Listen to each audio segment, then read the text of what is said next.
Frank Lampard and St. Patrick's Day in the same speech. I mean, it doesn't get any better than that, Carmine. It doesn't get any better than that. Hey guys, we have a monster weekend in the EPL. Liverpool and Man City. Does this game decide the title race? It might be early, but it could be decided.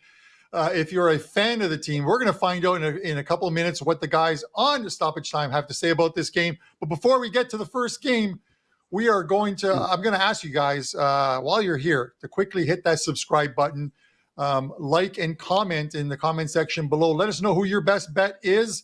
Let us know if you agree or disagree with our plays, and never miss any of the actionable info across the WagerTalk YouTube platform. A lot of great shows, a lot of free picks, and you'll get notifications right away if you subscribe and hit that notification button. But let's get to the first game. We're talking Aston Villa and Tottenham. The odds on this one, Aston Villa at home plus 139, the draw plus 298, Tottenham plus 165. I'm going to go to the Irishman for this one. Kev, give me your thoughts on this one.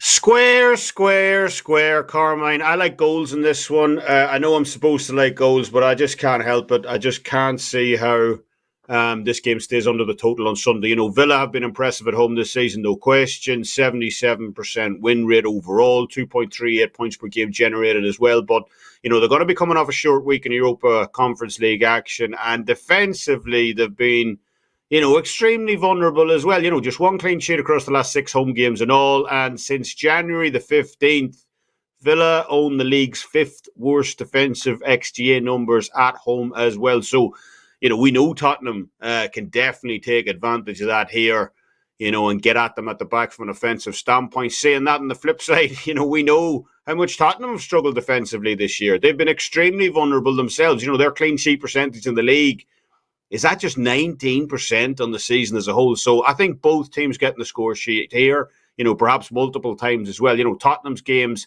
have seen the highest frequency of over 2.5 goals scored in the league this season. That's hitting at an astounding 81% on the season. Villa also rank inside the top 3 in that category as well, hitting 74%. So, you know, both of these teams are well used to being involved in goal fest this year. I think it's going to, you know, turn out the same. And when we actually increase that goal tally up to what it is right now at the current line of 3.5 and focus on home and road form specifically, we can see that 58% of Tottenham's road games have seen over 3.5 goals this season, as have 69% of Aston Villa's home games. So, you know, even at the current line of 3.5 here, while it initially may seem high, these two teams have, you know, cleared that barrier numerous times already, combined 63.5% on the season as a whole. So, yeah, even at the current line, I can really look one way in this one, and that's to take the over 3.5 here on Sunday.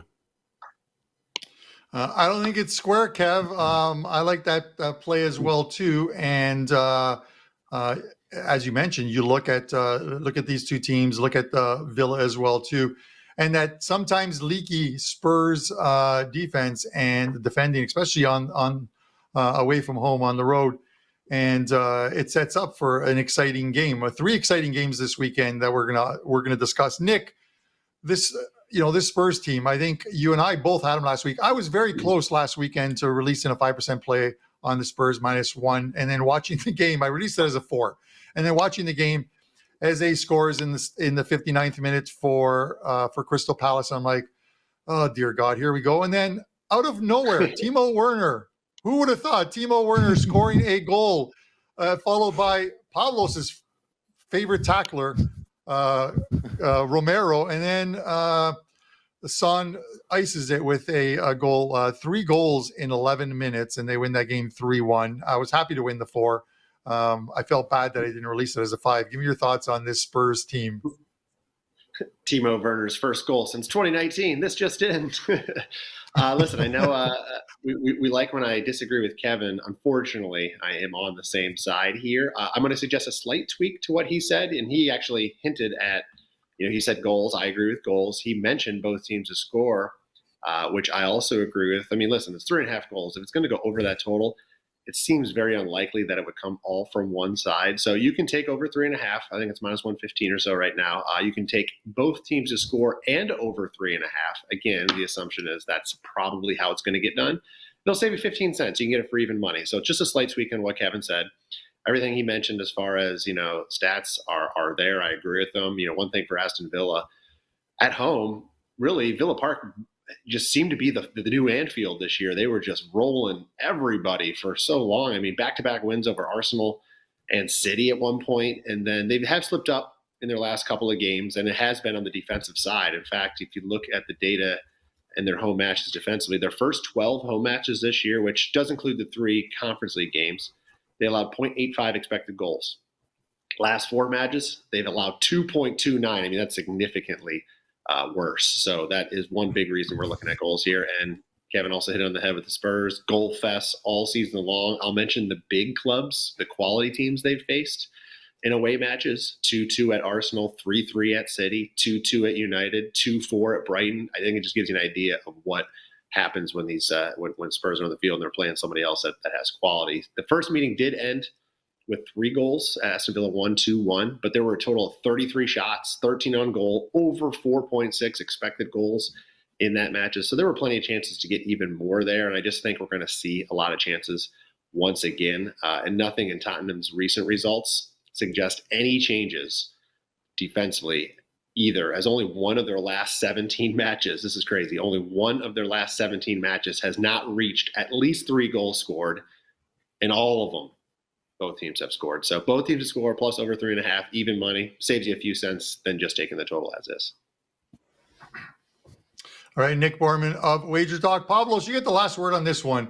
Spurs with the game in hand on Aston Villa, 5 points back. So this is a huge one for them because if they win that game in hand and they win this game, they leapfrog Aston Villa into 4th spot, and which of course comes with a Champions League spot next season.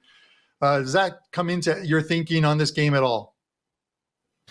Yeah, and also what I also paid attention to is the fact that Aston Villa are playing in the Europa Conference League. So they're playing a match on Thursday, just a couple of days prior to their match against Tottenham, and then they have the second leg at home against Ajax. So this match against Tottenham is sandwiched in between their round of 16 matches against Ajax. So this might be, some distraction there as Unai Emery, Aston Villa's coach, is one of the most legendary coaches in these European competitions. He has won like 5 Europa Leagues with Sevilla, so he's really, really interested in those competitions. So there might be some distraction there. And Tottenham, they've been scoring a lot, especially on the road. They actually scored 2+ goals in 10 of 12 away matches in the EPL so far in the season. They only failed to score twice at Luton, who it's always a tough venue to travel to, and against Wolves, against whom they traditionally struggle.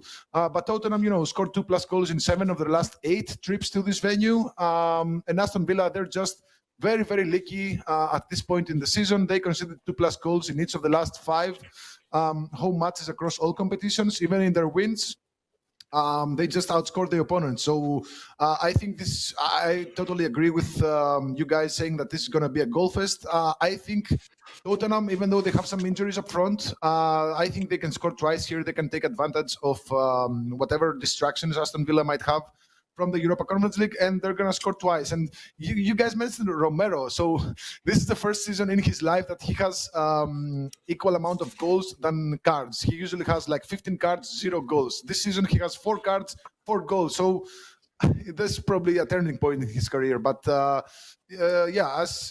far as totals go, I like Tottenham over 1.5 team total, minus 135. It's a bit juicy, but I think they have a very, very good chance of scoring twice against Aston Villa here. All right. I like it. I'm hoping this game doesn't turn out to be a dud and we're on the wrong side of that total. But if we can get at least 1 goal early, it sets up for an exciting game. And speaking of exciting games, guys, it's the next one we're going to discuss. Anfield, Liverpool, Man City. The odds on this one, Liverpool, a juicy plus 195 at home. The draws plus 278, City plus 125 favorite on the road. You can always check out the lines, guys. WagerTalk live lines. It's an absolutely free service to use. You can see the line movements. You can see how the lines have moved by clicking on any one of the books, how the lines have moved throughout the week to see where the money's been coming in as well. Kev, I'm going to go to you first on this one. Such a juicy price on this Liverpool team.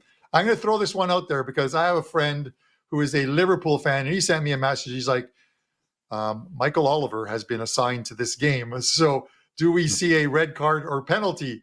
You guys can comment on that if you want, but give me your thoughts on this one.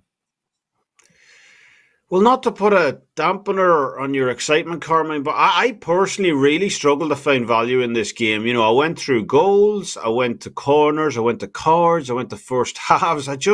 Nothing really stood out to me from a value standpoint. And actually, the best I could find, some small value, was in the exact total goals mark at 4. Going off at a pretty juicy plus 360. So at least it's a nice price. Outside of their last meeting, in this venue, which finished up 1-0 to Liverpool, I believe, around 18 months ago.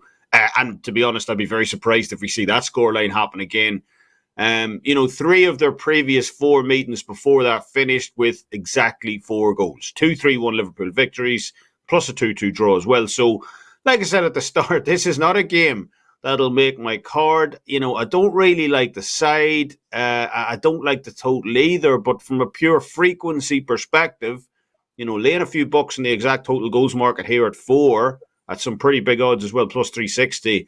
There's worse ways around betting this game than going with that. So yeah, exact total goals 4 plus 360 for me.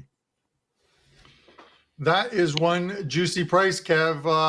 Nick, I'm going to go to you. Liverpool's in action today, Thursday, the day of our taping. They are on the road, Czech Republic playing against Sparta Prague.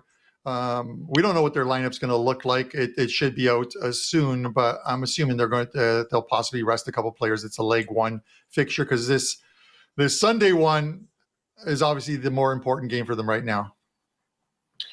Yeah, I'm glad you brought that up. I'm going to agree with you. I mean, there's no doubt they're going to feel confident on leg 2 back home at Anfield, no matter what the leg 1 result is. We saw Man City, on Tuesday, have a rotated lineup. They had a couple guys in there. Haaland played, Alvarez played, but a lot of guys, KDB, Walker, et cetera, were on the bench. And I think we'll see something similar from Liverpool. A couple guys out there, but the majority are going to be at least rested for most of this game to get ready for this. This is it. Like you said, this could be a title decider.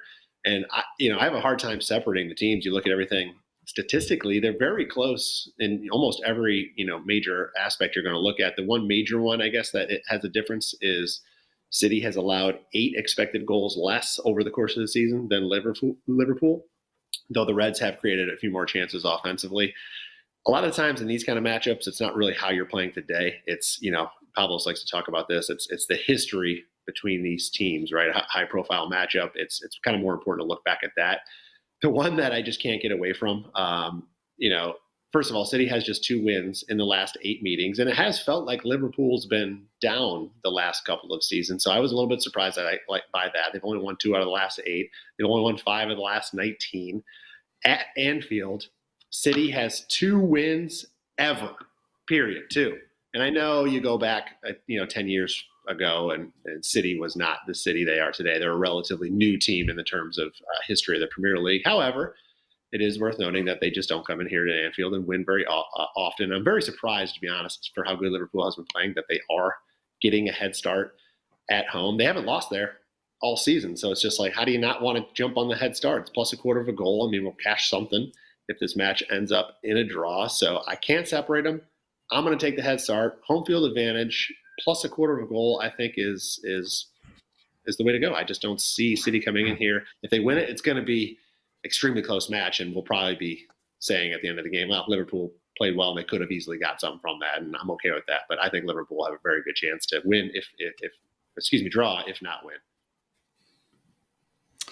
Nick, I agree with you on this. Listen, people have doubted coming into the season. People doubted whether Liverpool could contend for the Premier League title, and they've done more than contend. They played phenomenal. And you mentioned, unbeaten at home, 11 wins, 2 draws. One of those draws was to Arsenal, who are top 3 as well, too. 37-11 goal differential, Pavlos, for this Liverpool team.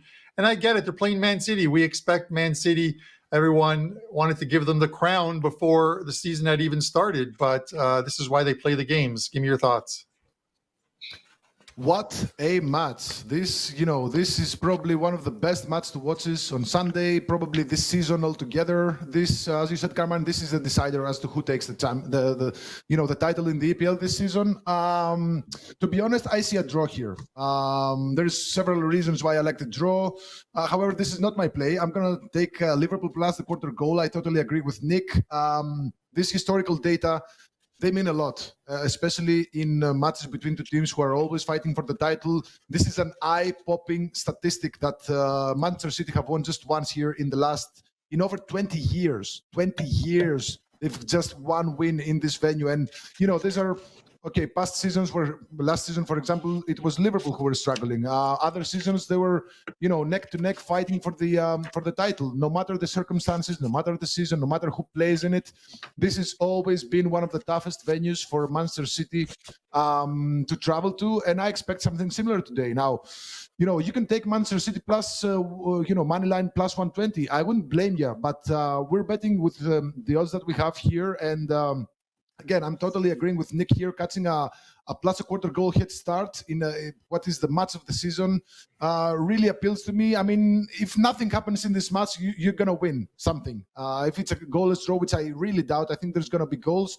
You start the game by winning at least half your bet. So I like those odds. I like those chances. I think, there's going to be goals here. And you guys mentioned Michael Oliver on the whistle, who is a really good penalty a referee for penalties. And there hasn't been, I think, a penalty kick in the last 5 or 6 matches between the two sides. It might be time to see some penalty kicks. If you like that prop, plus 148 is the price. But I like Liverpool plus a quarter goal, minus 115. I think worst case scenario, this is a draw.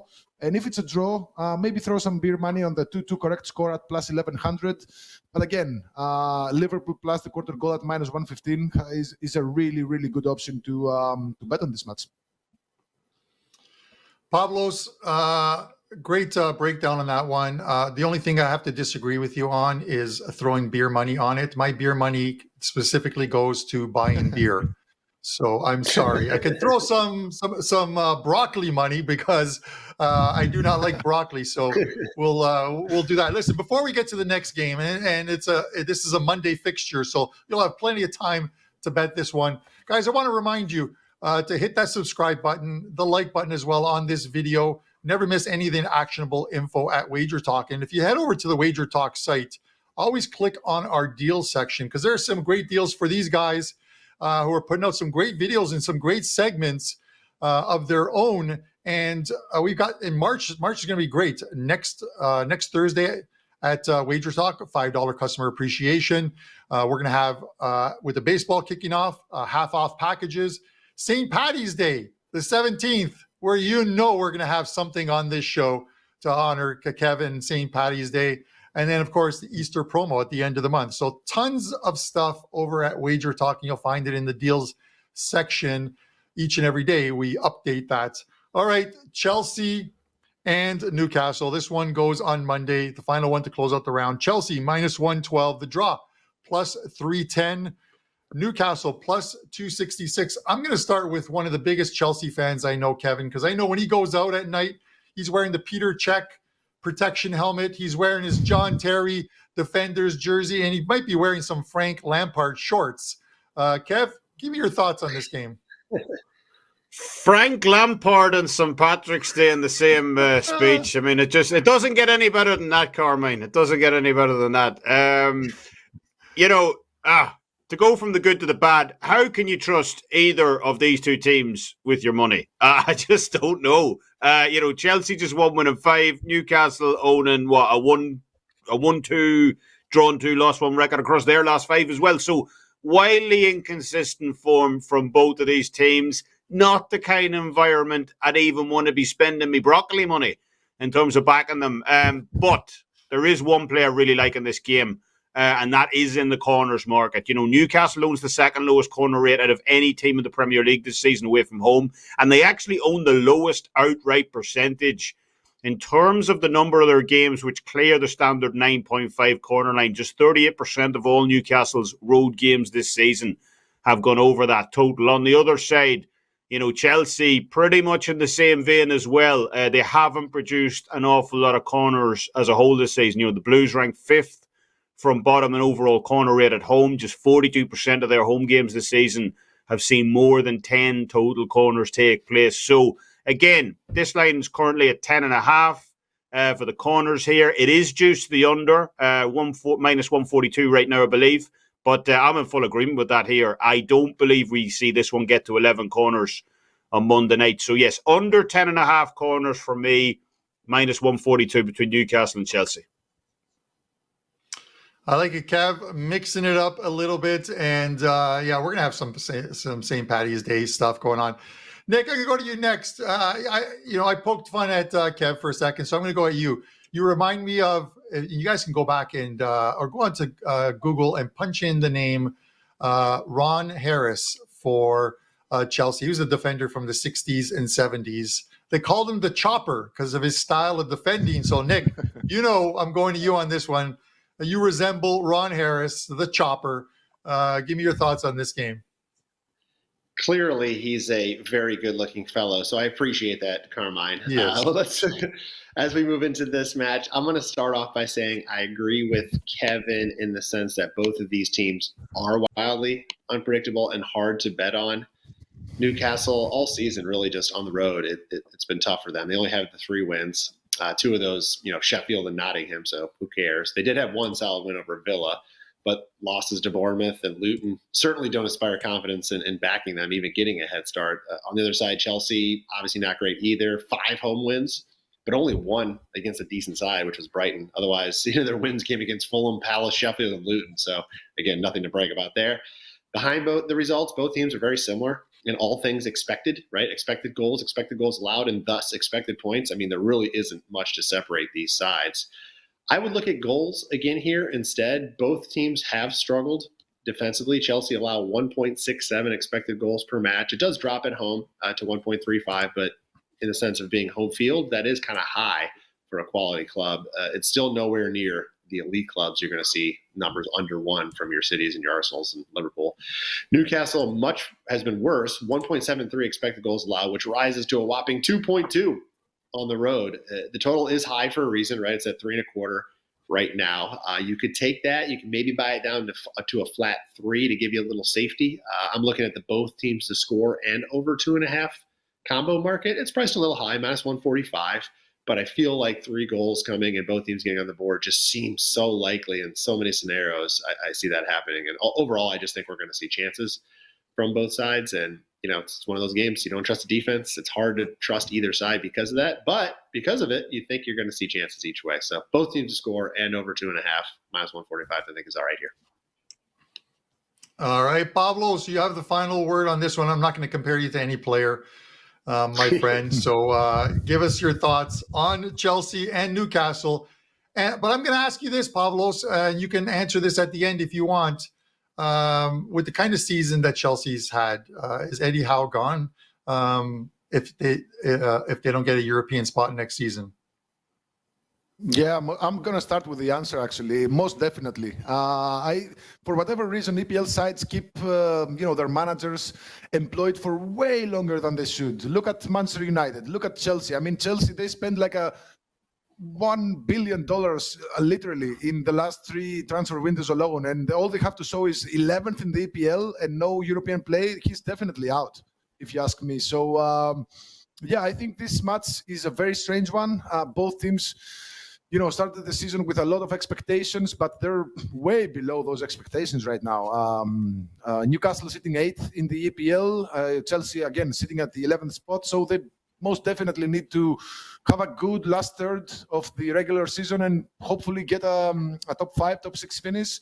But this match is a really weird one because if you look at how they play this season, and Nick made some great points to that, you got to look at goals. But if you look historically, for whatever reason, and through the decades, especially the last 2 decades, there's not many goals between these two sides. I mean, they're on a 13-1 run to the under 3.5 goals and 11-1 to the under 3.5 goals in London. Again, different, different seasons, different things that they needed in any given season. But I initially thought under 3.25 goals might be the way to go. It's at least a half win. But I instead went with a plus money play. I'm going to take the first half draw at plus 153. Now, there's been 5 first half draws in the last 6 head-to-head matches between these two sides. And Chelsea, they're really hard to beat in first halves at home this season in the EPL. They have 4 wins, 7 draws, and just 1 loss at home.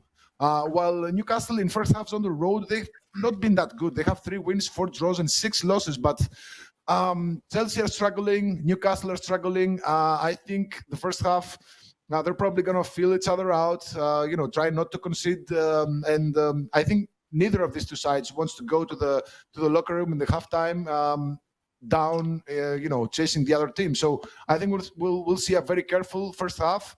The price is right, plus 153. So give me the first half draw. All right, I like it, Pavlos. Guys, 3 great breakdowns on 3 very good games this week. Aston Villa, Tottenham, Liverpool, Man City, and of course Chelsea and Newcastle that close it off on Monday as the final fixture. Give us your thoughts on whether you like a different play within the game. Drop it in the comment section below for us, and we will try and answer any questions you guys might have as well too. Kev, I'm going to go you now. Let us know what you have up at WagerTalk. We'll have a look at your leans on today's show. And tell the people out there what they can expect from you this coming weekend. Yeah, things have been going really well in soccer of late, Carmine. We'll have our weekend cards up in Europe by the end of today. Also, our daily soccer plays also, so Friday's card will be loaded as well. And also, again, going back to rugby, Major League Rugby, the season started last week. We started off 1-0. Had a big winner on the Seattle Seawolves, who were underdogs, won the game outright. So again, we'll be coming back with another couple of plays in that one as well. And yeah, looking forward to the weekend. Awesome. Good to hear. And best of luck to you, Kev. Nick, you're not doing tennis, but you are doing golf. And you do well in tennis, but golf and soccer and MLS, man. You're pumping out winners. It's what we expect from you, Nick, in the MLS. You've even taken my Toronto FC side. I'm going to see the game as a season ticket holder. I'm going on Saturday at 2 p.m. to watch it and have a few beers with the Ultras. Give me your thoughts. You can give me your thoughts on TFC, but let us know what you have up at WagerTalk, and we'll have a look at your leans. Yeah, TFC on pace to allow 0 goals this MLS season. So good for you, Carmine. That's a good stat to be behind. But I got a lot going on right now. It is Thursday. Golf tournament has kicked off, but we do have a 30-day golf promo going on right now. The promo code Palmer50 saves $50 off the normal price of $99, so you get it for $49. Next week is the Players Championship, huge event, so you'll get that included, plus 4 more after that. Soccer, we got a great promo for this weekend. 3-day soccer pass, just $29, normally $49. Kicks 20, saves you $20. And a normal package, for example, Friday, I have a 2-pack up. It's priced at $29. So you buy that pack, it's the same price as a 3-day. You get the whole weekend. And yes, MLS will be fully included in that. And I got a good slate already posted for clients on MLS as well. So looking forward to this weekend. All right, Nick, and I know you're not a drinker, so you can consume as many Arnold Palmer drinks as you want on the weekend, and you won't wake up with a hangover. I can tell you that. Pavlos, what do you got for clients this weekend? And let's have a look at your leans. Yeah, we have some big plays in the MLS, the French League One, and the German Bundesliga, and one of them is a 5%. So we've been hitting those 5% on a 62% caliber since joining WagerTalk last season, 34 and 21, which is good enough to be number 1 in 5% soccer releases and number 3 across all of WagerTalk. And if you go back to the last 2 seasons, again, 61% win rate, 80, 52, and 3. So consistently hitting these 5% almost 2 out of 3, which is an excellent stat if you ask anybody. We have some big plays on the weekend, both on Saturday and on Sunday, and we also have some big plays on Thursday in the Europa League if you watch this in time. All right. Best of luck to the three of you guys. Myself, I'll have some EPL games up for the weekend. I'll be focusing on them, a couple MLS games. We had a nice cash with Fulham on the weekend at plus 160. So let's see if we can find a few more winners. Guys, we're going to be back next Thursday. We're going to jump to some of the other leagues in Europe. They've got the FA Cup going on in England, so a lot of games are postponed. But the one game we are definitely going to focus on is El Clasico, Barcelona, Real Madrid. That is the featured game of the weekend across Europe and the world, you have to believe. And we're going to cover it here on A Stoppage Time. So again, hit that subscribe button. Don't miss that show. We will see you next Thursday. For myself, Kevin, Nick, and Pavlos, good luck with your wagers, guys, and we'll see you next Thursday.